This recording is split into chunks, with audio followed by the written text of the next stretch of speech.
we start Yeah, again? you're good now. Yeah, it's good now. Yeah. The 4 areas we're going to cover today, we're going to talk about us, EIL, and our journey into the emerging technologies, the challenges that we have with solutions and innovation, the solution itself. We're going to dive deep in view on our workforce wellness solutions and some use cases of our real-time use cases.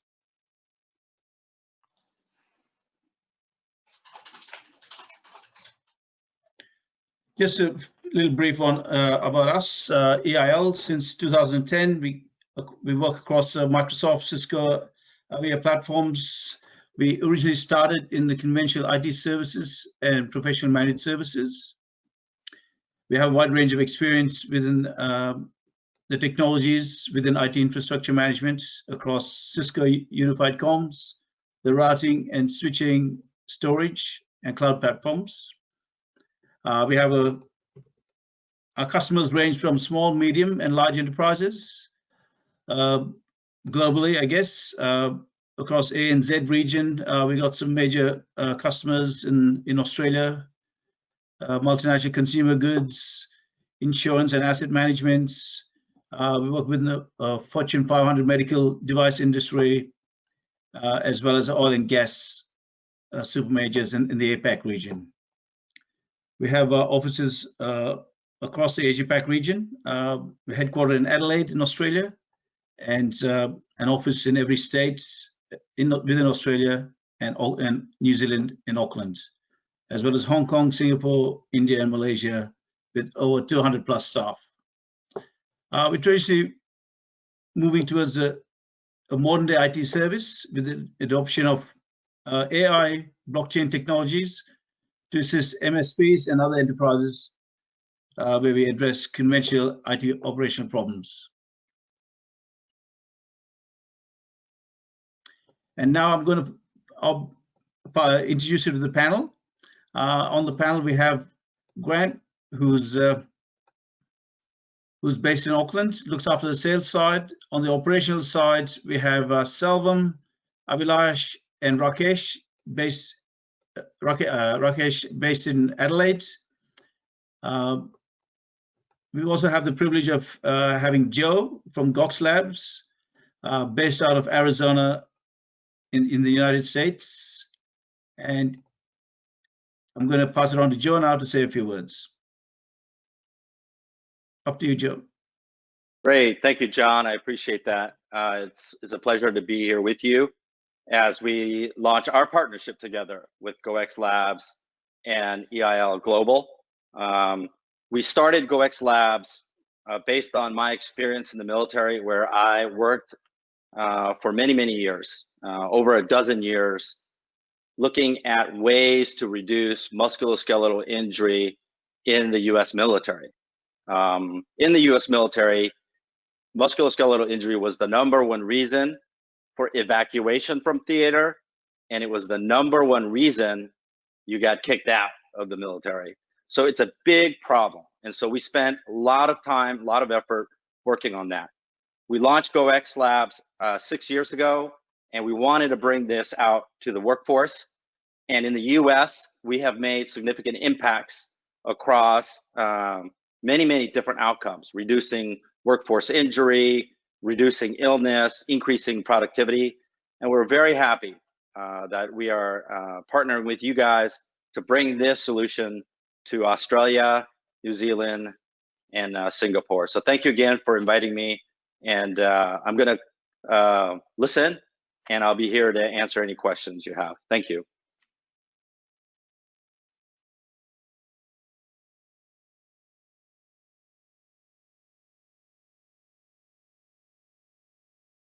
Thank you, Joe. As Joe mentioned, EIL is an integral partner of GoX Labs. And what are the challenges? We're going to talk about some of the challenges that we're going to face with this in the workplace. One of the things that we face is overexertion on the body. That's one of the things that we talk about.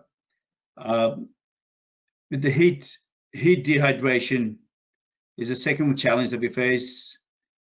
Injuries, as Joe mentioned, the musculoskeletal injuries on the body. which averages about over 100K in revenue to the employee or the governments. And the fourth area that we're going to cover is illnesses and sicknesses, which, as the on average, everyone gets the flu every year. Between 5 and 20% of the population gets the flu. And now with the situation we find ourselves in with SARS, MERS, and also the COVID, as everyone knows what's happening in the world today.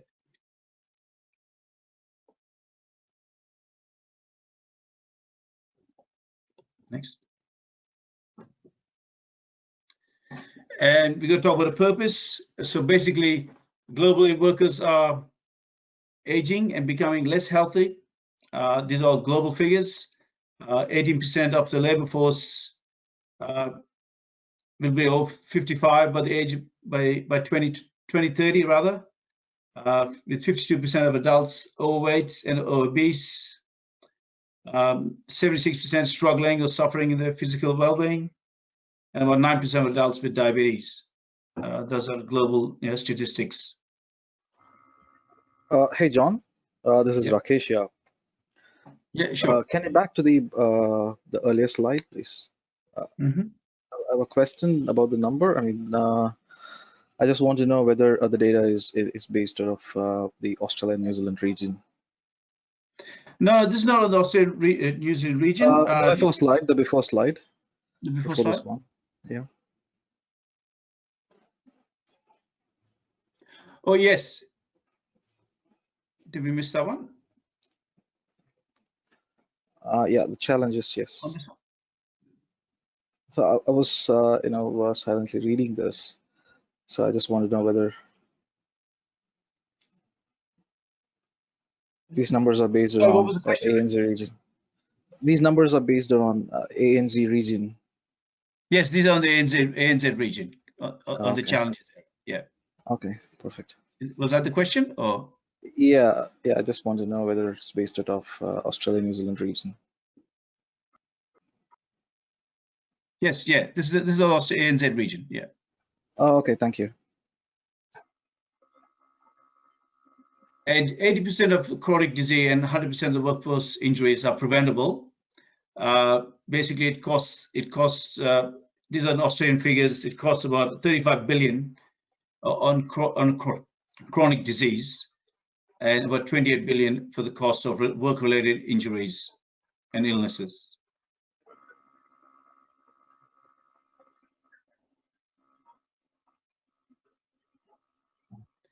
And some of the goals we have, obviously,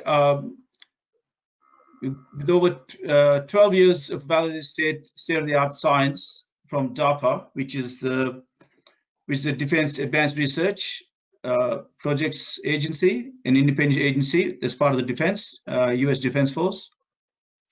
The expertise from there, and a cost savings on a return of investment. As you can see, a back injury may cost about 100 plus K, or about 2%. And obviously, it's a novel situation, which with a fusion of artificial intelligence and basically based on science and technology. So now I'm going to pass you on to my colleague Grant out of Auckland, and he's going to take you through the solution. Up to you, Grant. Thank you.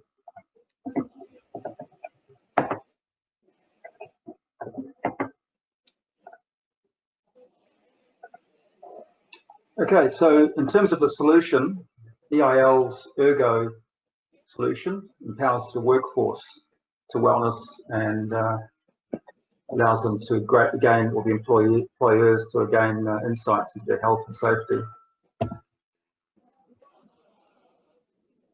So there's 4 factors to consider. So effectively, the solution allows data collection, and it prevents and reduces the injuries, impacts the workplace safety, and the productivity in the workplace can increase through better productivity after the data is analysed. and certain work methods are changed. So employees are empowered by the solution by taking a holistic view, and it allows them to change the work conditions and hopefully improve the way they work, and reduces stress and hopefully injuries. So the way it works is the worker puts on a neck pod. There is other devices they can put on, but effectively for now we're putting on the work pod. And I'll just see if I can bring back the camera so I can see what I'm doing. No, we'll stay on the screen for now.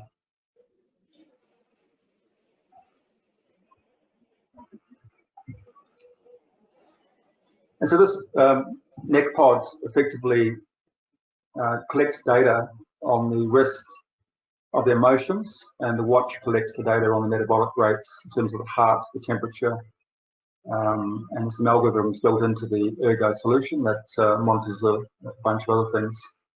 The data is then sent to the cloud. So if you've got a cell-based watch, that's very much live, and if it's a Wi-Fi based watch, that data is uploaded back to the cloud, to the server, once it's back on the charger.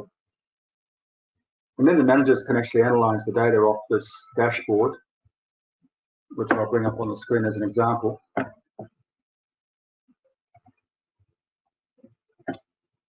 So each user using the pods and watches has an ID number. There's no names associated with it. So in terms of privacy, the person monitoring the workforce doesn't need to know who they're dealing with in terms of their name and height and weight and what have you. And through the various dashboards, they can look at the data collected. So for example, if I look at an old one here, we can see quite quickly algorithms such as the volume of oxygen, average heartbeat, total peak heart rate, dehydration risk, torso movement. So normally you would have a number of these, or a number here, a much higher number, and bad torso movement. So if they're moving too quickly or bending too quickly, and total number of steps. So the algorithms work together amongst a bunch of these data points, and effectively the employees can look at the data and analyze who's at risk for injury and possibly heart or health issues. We won't go into the details right now, but there's quite a lot of data that's collected.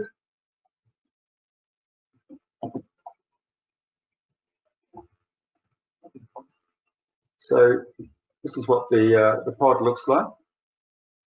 Pretty small little unit, and there's other devices that can be connected to the body. And a beautiful watch from Samsung.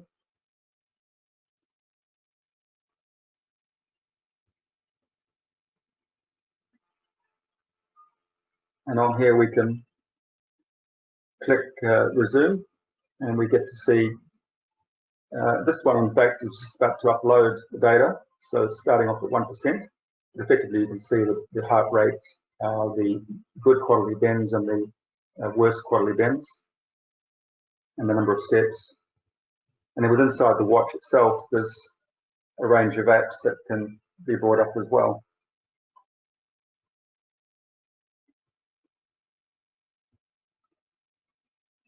On the place we have to.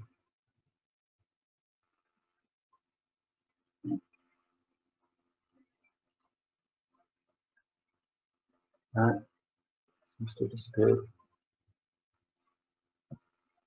Okay, there we go. So there's a bunch of various apps that can be brought up as well on the watch. It's very easy to use.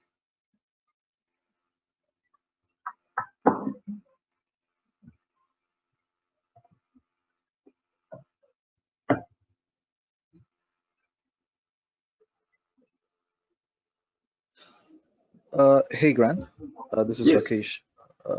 I might have a question for you with this. We do have a smartwatches by ourselves, and that collects and measure our biometric data. So how do we say, it is different from what we are using right now? I use Apple Watch, and I have a Android version as well. So how do we say, both the watches collects the biometric data and measure them and give me an analytics. So how it is different from that? Yes, certainly. It's a novel solution because over many years, Gox Labs has created these algorithms using real life people on treadmills and oxygen masks, and really looking at the data produced from that and then producing algorithms that match the heart rate and the age and the weight of the person.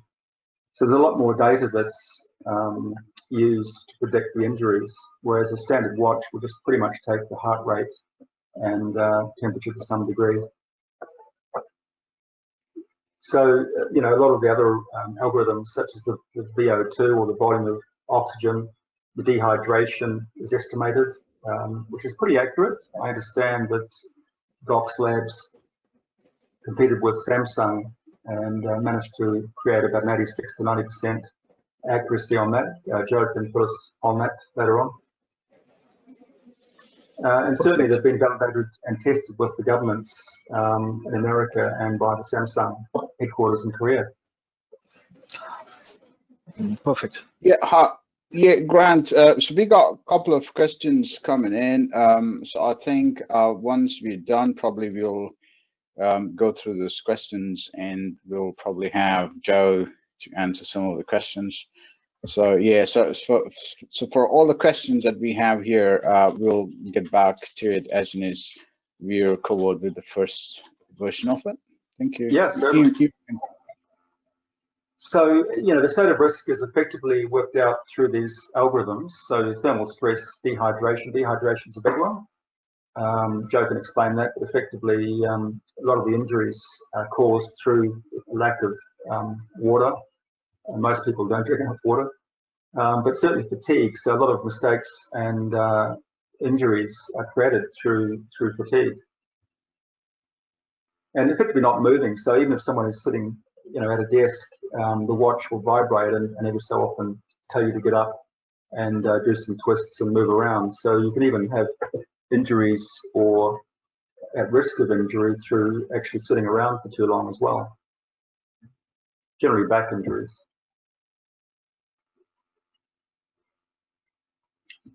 And so the impact overall, this is over many, many studies across a number of industries.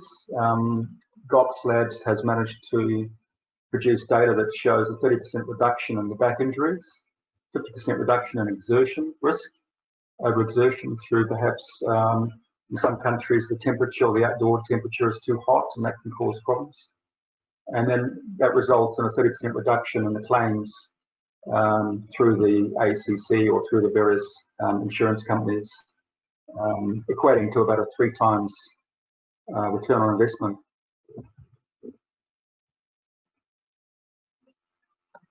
There's a whole range of industries where this solution can work very, very well. Obviously, it was designed originally for the military, but I understand right now they're doing tests for proof of concepts in various industries such as construction and oil and gas. Certainly, there's other industries such as couriers, baggage handlers would be a great one at the airport, and pretty much anywhere where someone is doing a lot of movement and overexerting themselves, or in a hot environment such as a warehouse. So the watch is powered by Samsung. They've got new models coming out soon. I understand the future model will actually even take your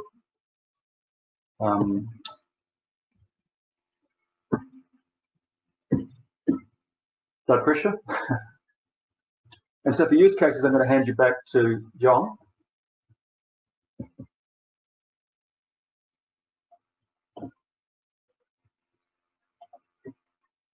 No, to Abhilash. Abhilash is doing use cases. Oh, is Abhilash? Okay, certainly.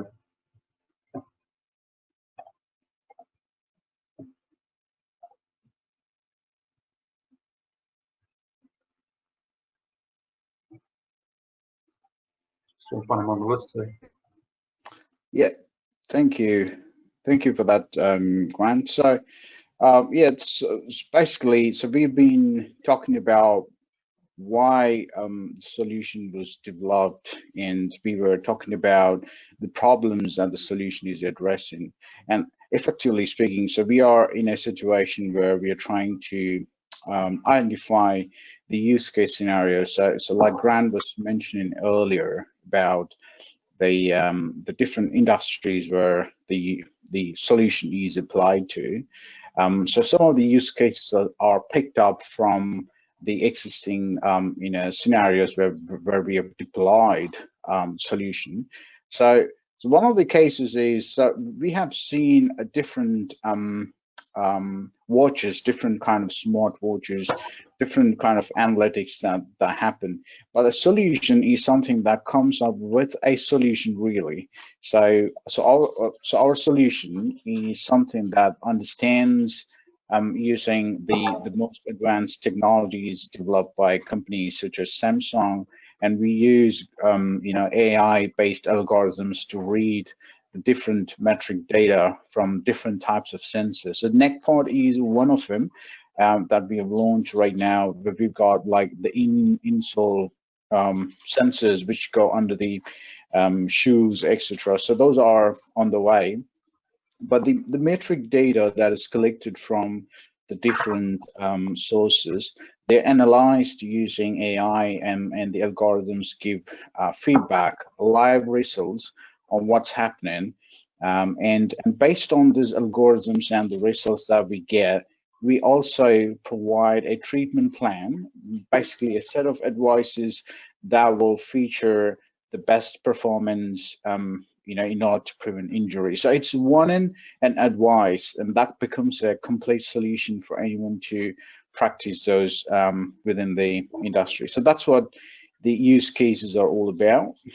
So Joe will definitely give a fantastic, more in-depth understanding of what these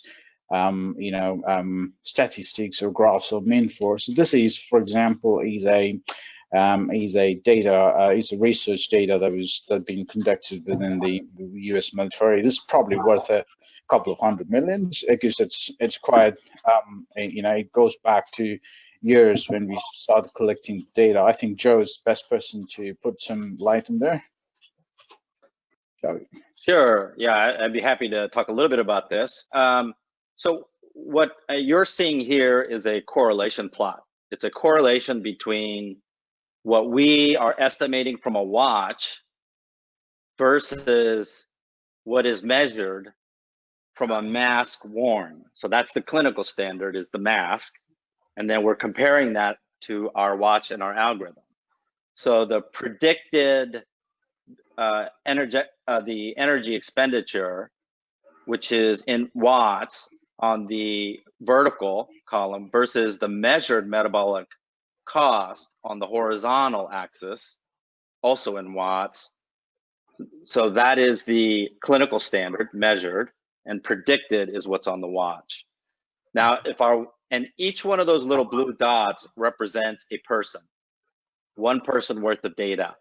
Basically saying, our watch is saying, okay, this person is consuming 1,000 watts.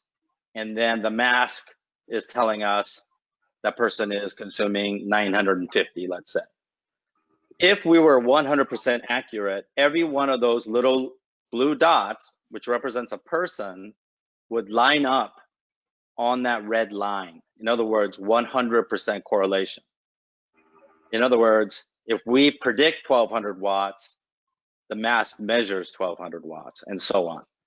What you see, though, is that our estimate from a watch for metabolic cost is very accurate, in that if you look at the correlation, it is 95% accurate compared to clinical standards.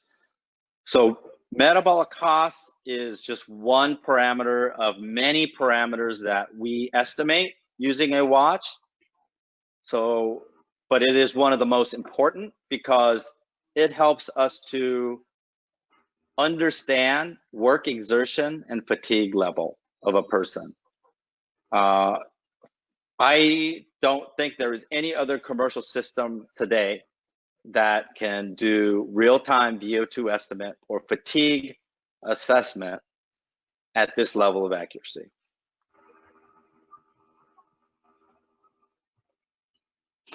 All right, thanks for that, Joe. So as Joe was saying, so these are probably some of the the key vital information that the system analyzes based on the metric data from different sources and AI algorithms. They work and correlate together to provide accurate results based on stories. So for example, in a typical military scenario, so assume that we've got different squads on a different set of tasks and out on the field, and so we can group them in our dashboard, and we can see, like how we've seen in the console games those days, like I mean, it's as close as that position in terms of seeing what's the readiness, dehydration level, what the fatigue and illness levels of each of those teams, and we can plan or coordinate our strategies based on the information that we get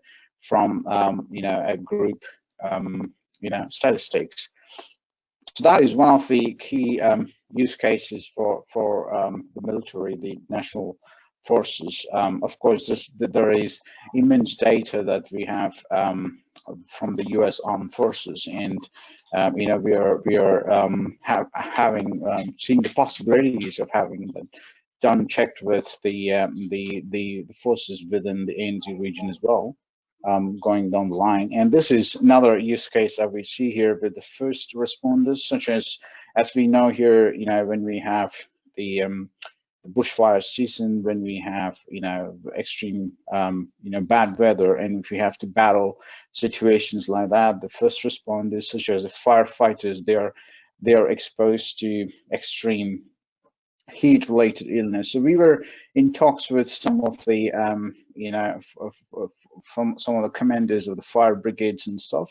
So they have the issues that they have some apparatus in place, but they need to be more real time. That's what the feedback that we've received from them. So the solution really addresses the heat-related injuries. It gives a warning when a heat-related fatigue goes beyond a certain level, and of course we have it would prevent from all sort of injuries, workplace injuries related to musculoskeletal injuries, etc.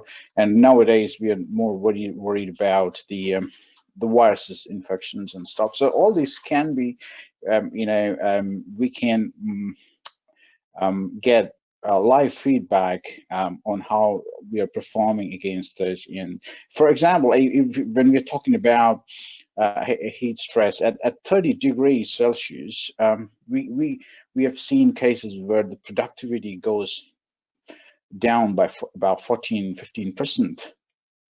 So that's a typical example of how the situation improves by using real-time feedback and algorithms that could improve the performance of first-time responders.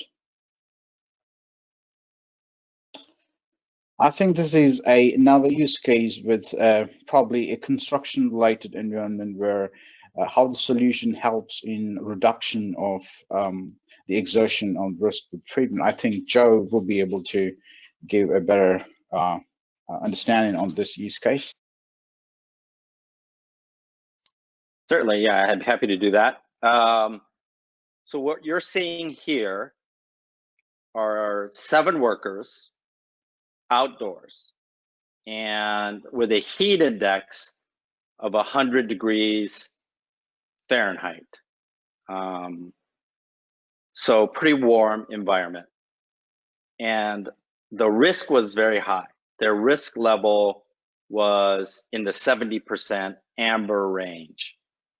How do we know that? Where their heart rate was high, their VO2 or their volume of oxygen consumed was high, and we aggregate all of that into an average risk score. And so their average risk score was a 0.69. Now, we came in with a treatment element or a plan to fix those risks. One was haptic cues from the watch. So the watch notifies the person to drink water, and then the person drinks and says how much they drank. There's also nutrition. We recommend 100 calories, kcals per hour. We recommend 15 minutes of rest if your heart rate gets too high. And so all of these are notifications on the watch that empowers the worker to make some decisions. And so what happened was the risk went from 0.69 to 0.45. In this one particular case, average of 7 workers. Their heart rate dropped from 120 beats per minute to 100 beats per minute. Their VO2 went down from 12 milliliters per minute per kilogram to 11. And their aggregated risk went down by 33%. So from 0.6 to 0.4. So just an example of how you can use the watch and some training to be able to reduce these risks. Thanks for that, Joe. So yeah, thanks for that. I think this is also something, Joe, where we would need your quick analysis on this figure as well. Thank you.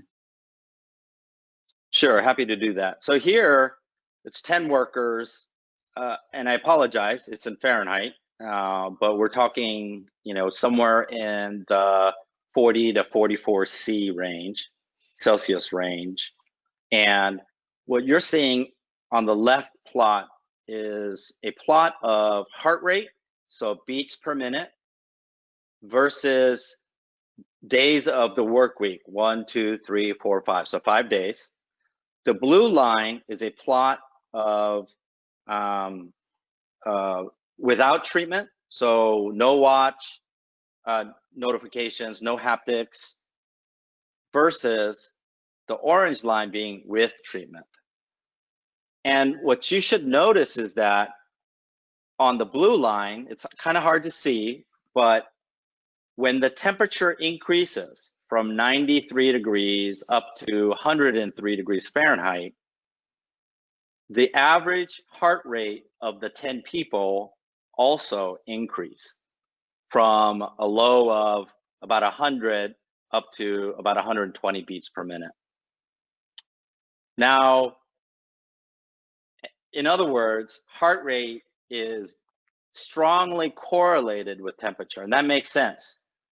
The heart beats faster when you're dehydrated and it's hot and you're trying to pump more blood. So we can measure that through heart rate. Now, when we instituted the treatment, and the treatment again is haptic and display cues from the watch, proper hydration, nutrition, and rest, that's the orange line, so that's the second week. Look at the difference. Even though the temperature is very high, 103 degrees Fahrenheit, 103 degrees Fahrenheit, 103 degrees Fahrenheit, the average beats per minute stays below 100. In other words, these people are physiologically responding as if the temperature outside is lower than, much lower than what was the week before. The only day where the heart rate was high is on day 4. And the reason for that is because the workload was high. And the way you know that is look at the cadence comparison, next plot over, cadence comparison, baseline versus treatment. On day 4, cadence, which is steps per minute, so how fast are these workers moving, was the highest of any day recorded. So it makes sense that the heart rate will be high that day. But all other days, it was low. Oh, thanks for that again, Joe. That makes a lot of sense.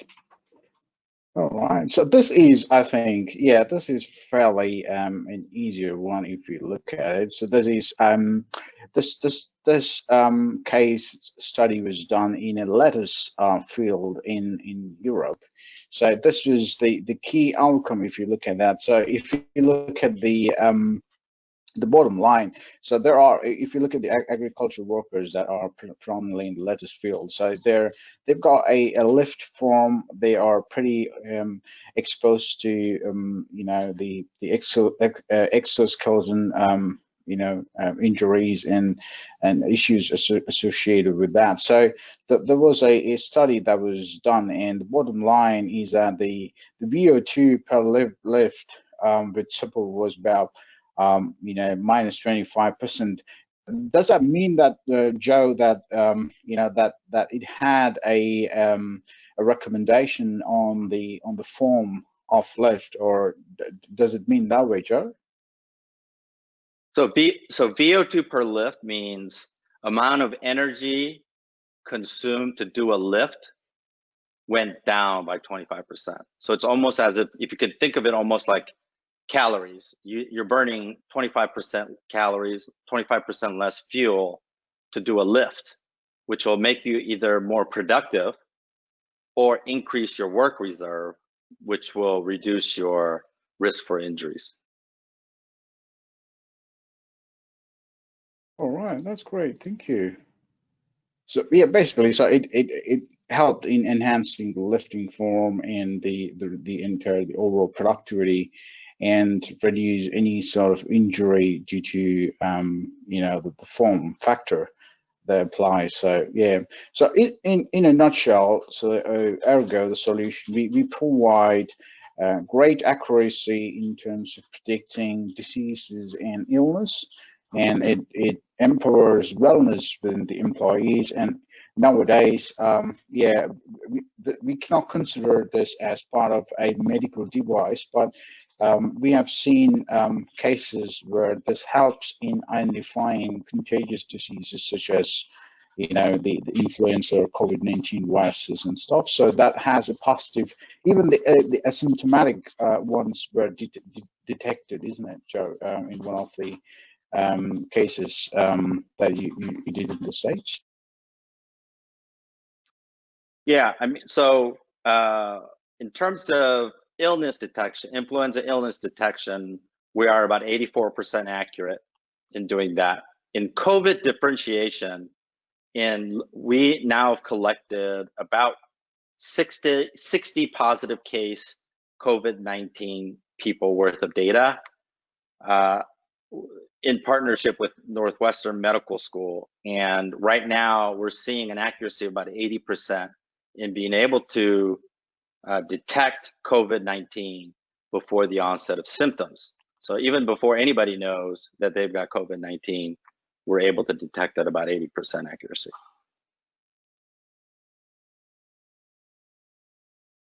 Right, thank you. I think we'll now probably move on to the questions. I think we've got a couple of questions. So most of them are for Joe. Sorry, Joe, to put you under pressure today. But then, yeah, one of the first ones is, how are you defining good versus bad torso movements? Yeah, that's a great question. We are using OSHA,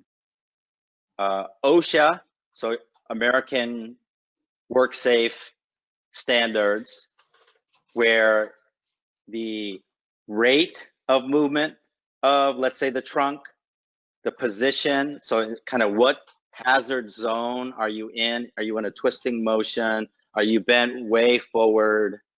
So position, how fast you go in and out of those positions, and how many times you go in and out of those positions.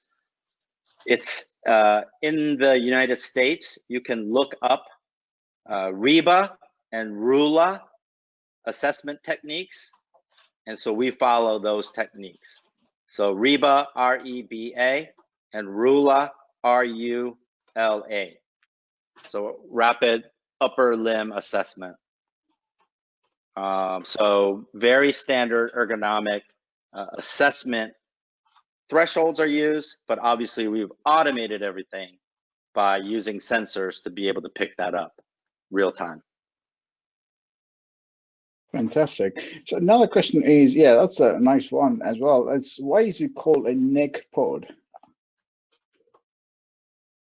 So it is worn, the pod is worn on the shirt collar back here, or on the work vest, or in the case of the military, their body armor or their backpacks. So it's worn back here.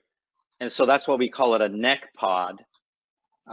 We have tried clipping it on the waist, and we've also clipped it here in the front of the chest. And it either interfered with equipment like safety harnesses and construction, or at the waist, like on a waist belt, the accuracy goes way, way down. And therefore, we put it back here on the shirt collar, and we call it a neck pod. All right, that's great. Can we, another question is, can we sync these Samsung watches with our phone devices?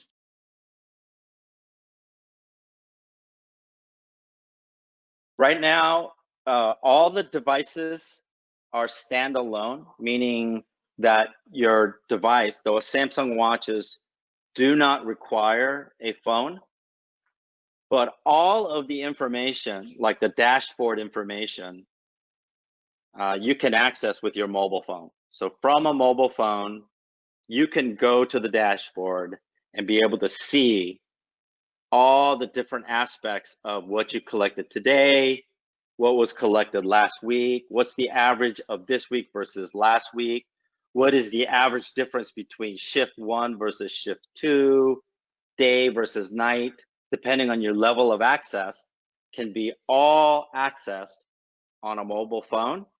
And it's synced not from watch to phone, but watch to cloud, cloud to phone. So that's what we have available. All right, cool, thanks. Another one, how does the data inform task redesign?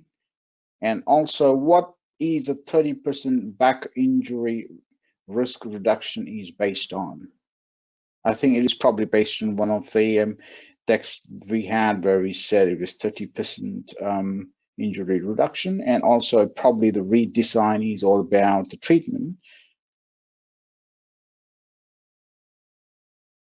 So when we're helping to client redesign their tasks, or what we're helping them to do is collect data, lots of data on how much each worker consumes in terms of metabolic rate, so how much fuel do they consume to do a task? Is it different day or night? Is it very different people to people? Is it different when we give them a 15-minute break at the end of the hour, or a 7.5-minute break at every 30 minutes? Are there differences? And if you look, so you collect data across all of those different options, and then you're trying to see what the benefits are. Do they do more steps? Do they have higher steps per minute? Is their VO2 level lower? Is their heart rate lower? Is there perceived work experience, work perception, exertion perception lower?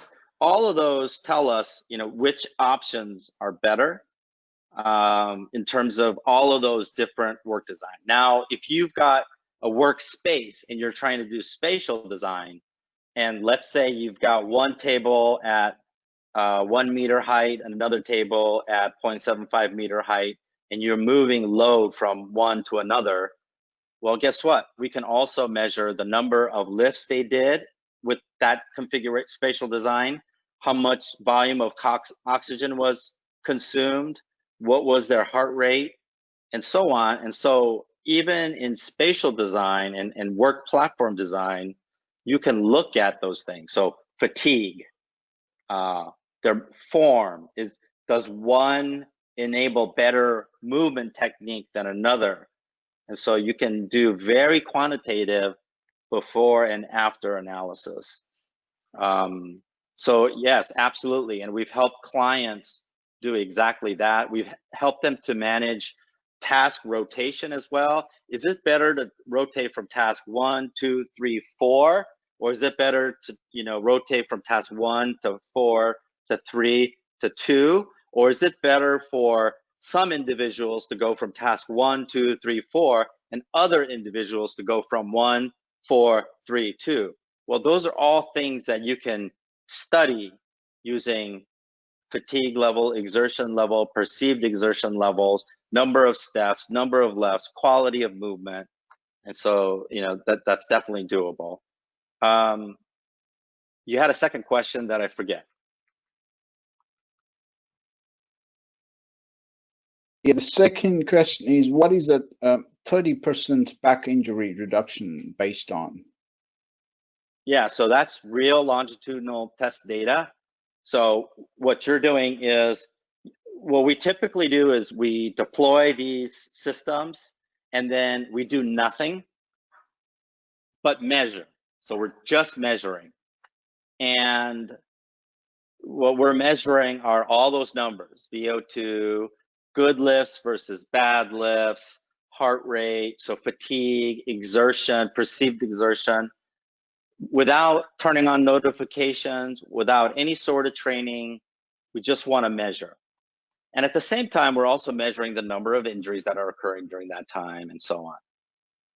After a certain portion of time, we now come in and we input all of the treatments such as hydration, nutrition, good movement technique, the watch vibrating when you use a bad movement technique, watch vibrating to remind you to drink. So we add all of those treatment phases, and then we're also measuring all of those metrics, plus looking at numbers of injuries. And what you're seeing is about a 30% across the board reduction in injury risk and injury rates.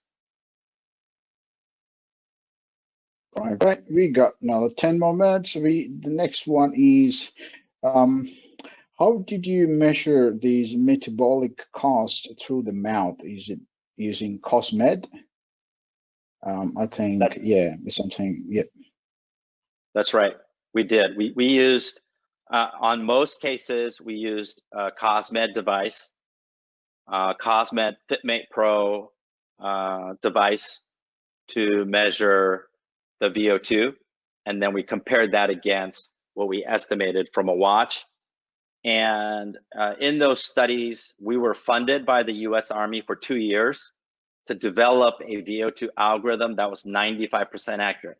So that was the objective of the 2-year project that we did for the US Army.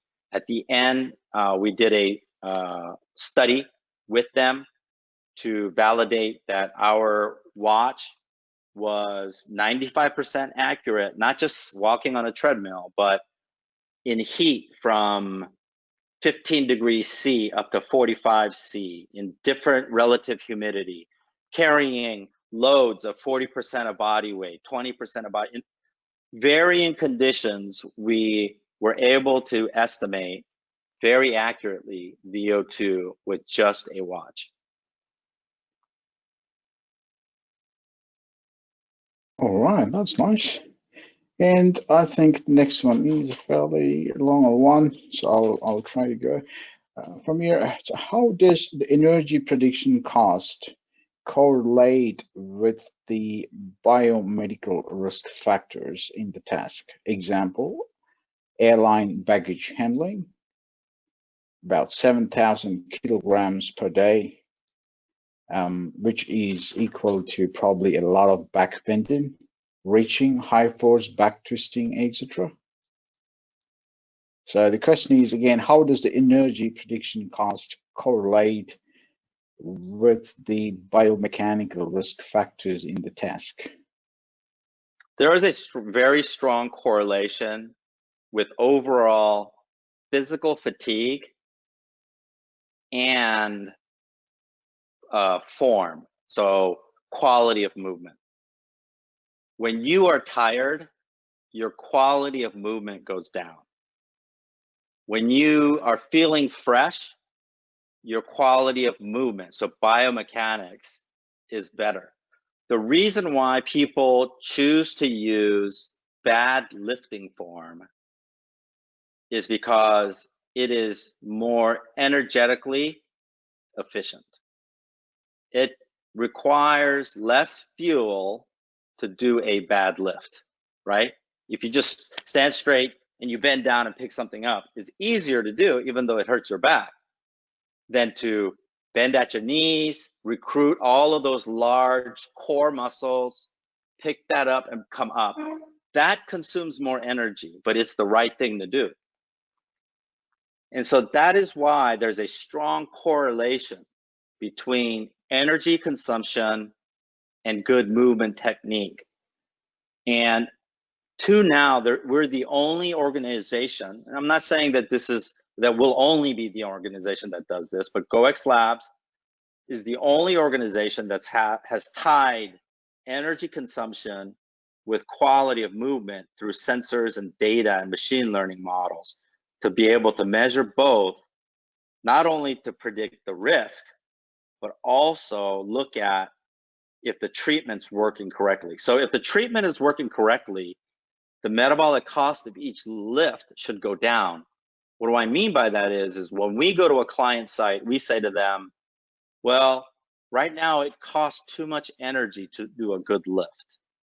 Let's look at spatial design, work design, to reduce the amount of energy required to do that lift. So that's one. The other is, let's try to get your people more fit. Let's work on their core strength. Let's work on their quadricep muscles, hamstring, lower back muscles, so that the cost of doing each lift gets lower and lower because people are becoming more and more fit. So we tackle that problem. And then on the other end, we tackle the problem of doing good lifts. We need to show people what's a good lift. And then we make everybody accountable because we're measuring it. We're measuring it daily. And we're telling you, you're doing a good lift, you're not doing a good lift. And then we show at an aggregate level, this shift does better lift than this shift. This team is doing better than this team. So then managers become involved. You see, then everybody becomes accountable to do good lifts and to become more fit. Let's get the spatial design right. Hydration is huge. It is the key secret thing in workforce safety is hydration. Hydration affects your cognitive function, your neuromuscular function, your proprioception, your balance. And so that's another piece that we really work into this workforce safety is the hydration piece. All right, great. Another one is, do we use gyroscopes, and how many gyroscopes we use per pod?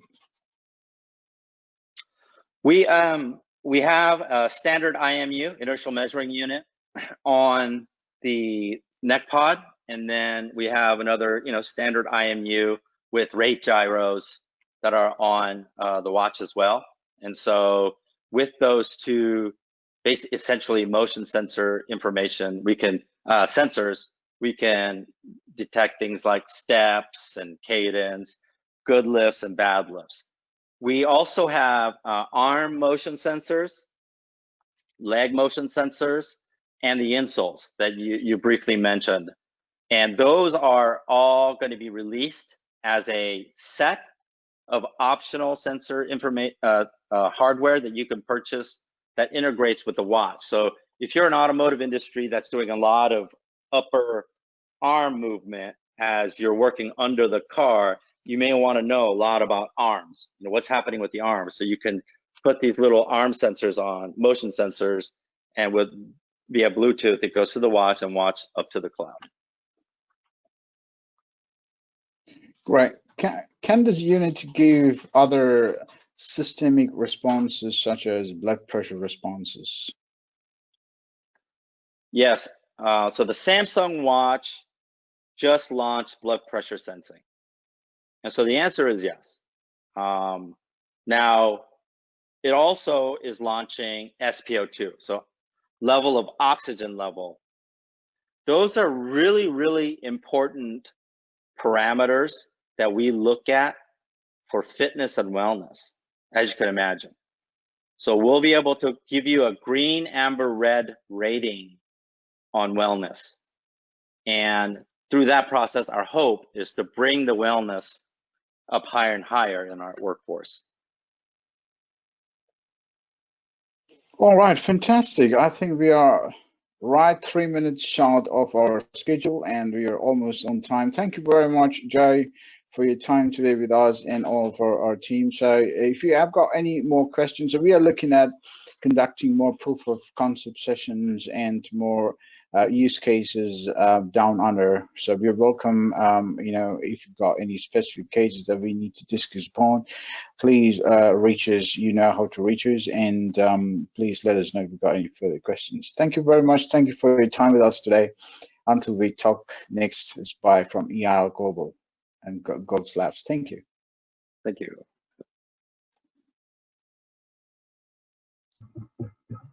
Thanks, Joe.